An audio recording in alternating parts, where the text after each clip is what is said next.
Hello guys, it is Jim here, and today is the penultimate episode of what makes a guitarist elite. I'm going to actually skip a few other ones and kind of condense this down. We're going to go to YouTube guitarists.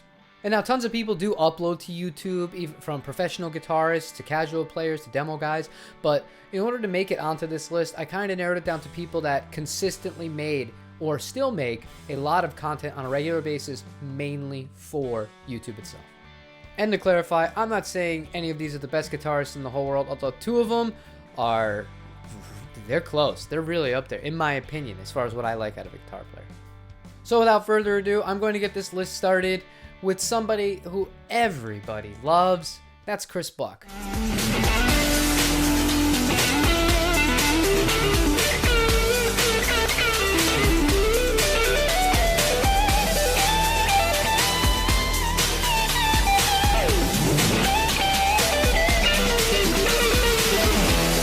Chris Buck just has the feel. He has that thing that so many guitar players look after. And when I think of him, I don't think of fast playing. I mean, he goes on runs, but I don't associate him as that kind of a player. I associate him as somebody who's a master of bending and then flying up the neck and rebending the same string, that technique. When, if done right, it's incredible on the ears. Another really underappreciated aspect of Chris's playing is his ability to switch almost on the fly without you realizing it, unless you're paying attention, from using a pick to using just his fingers. And that just shows his awareness of the different dynamics and the different tonalities between both, because he's so efficient at mixing them together. It really does flow, and his playing is just so smooth. Now, second on this list is somebody who I've learned a lot from, and I like him. He seems like a guy that I would want to hang out with, and that's Ben Eller.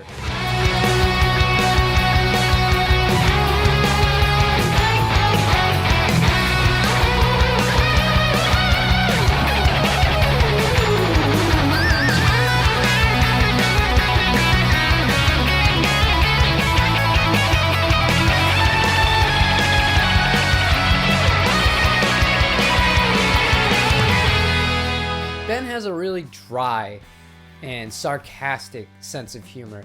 I really like it. I like the way that when he's giving lessons and playing in that aspect, he makes it kind of fun and kind of, you beat up yourself. I mean, one of his series is named Why You Suck at Guitar, and it's kind of apt. Sometimes I'll watch it and I'll say, yeah, I kind of do suck. But as a player himself, he does post some original content, and he knows what he's doing. In a different video, I was talking about Martin Miller.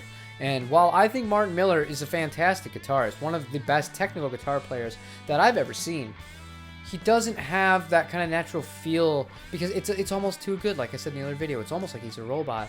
Where Ben, there's a little bit more of the human element in his playing. And as far as on my ears, I'd rather listen to somebody like Ben just because of that. Now, I can't make this video without mentioning this next guitar player, and that would be Danish Pete.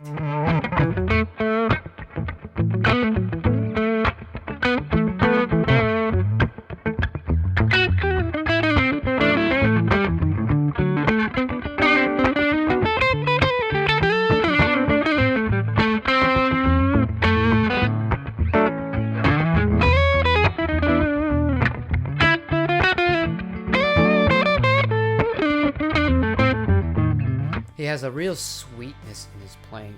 It feels honest. It feels like he's actually conveying something and he's feeling what he's playing. And I know this is all very subjective, but for me and for what I like to listen to and admire and, watch somebody play, it doesn't get much better than him as far as a rhythm guy can go.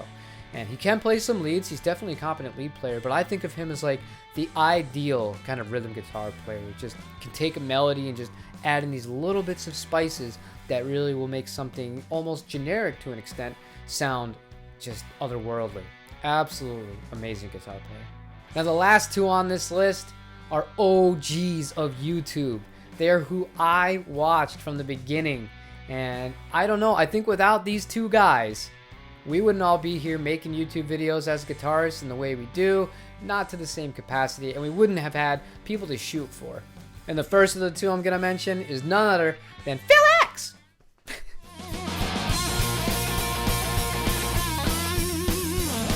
What?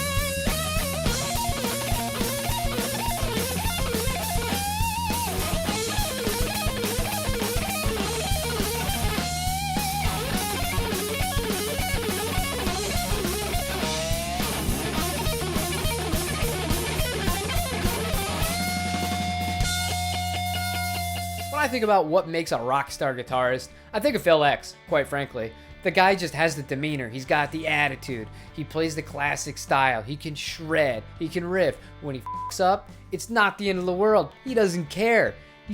He embodies that F you attitude. Now, if you've been on YouTube for a while, you would know Phil X from Fretted Americana, a store that sold vintage and really highly sought after guitars. And Phil would come in and demo all of them, and he would crush it. And he would make it fun too.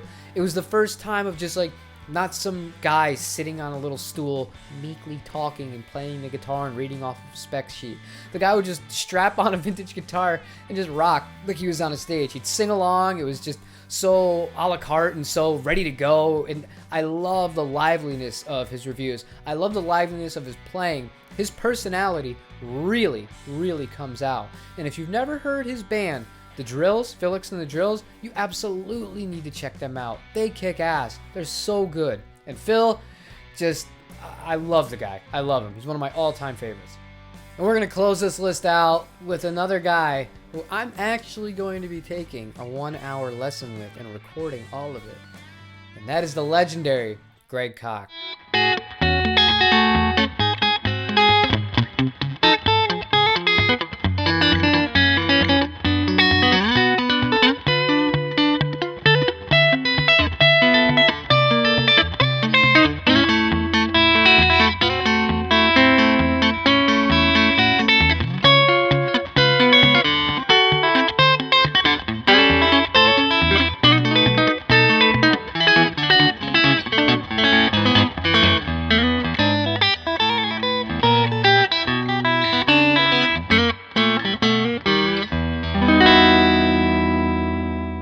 Old Gristle himself. What a player. What a player. If I could have any of the skills of anybody that I mentioned on this list, it would absolutely be Greg. The guy's like an encyclopedia of, all the classics and amazing old techniques. Like, his chicken picking is on another level. I don't really like country music at all. Obviously, I've never talked about country music, but the way that he can kind of incorporate that into different styles of playing, he can make any guitar sound so good. And that guy's the reason I bought my Gibson Midtown. I watched a Wildwood demo with him playing it, and I was like, that is just to die for. Turns out, he can make anything sound like that. Just a really good salesman in that aspect. But Greg also live streams almost every single day on YouTube. He really puts in the work. The guy is awesome. How he doesn't have a bigger following is so far beyond me, and it's to the point where I'm going to leave a link to him down below. If you do not follow this guy and watch him, he makes everything fun. He really loves music. He's a hell of a player. He's a historian, and he knows what the hell he's talking about. But the guy can do it all. I've never heard him struggle playing anything. It's effortless, and he's somebody that I strive to be more like as a guitar player. However, that's going to be where I conclude the YouTuber section. And next week, I'm going to get right to the end of it. And I'm going to talk about my 5 favorite guitar players, period. So who did I leave out? Who's your favorite YouTuber that I didn't mention on this list? Obviously, I do 5 per category. Can't list them all. There's some other great ones. I'm not even going to bother reading and find a credit roll after the fact. Let me know who your favorite is down below. Leave me a like if you like what I'm doing on this channel. Subscribe if you have not already. And I will see you tomorrow for another guitar video. Take care, you guys.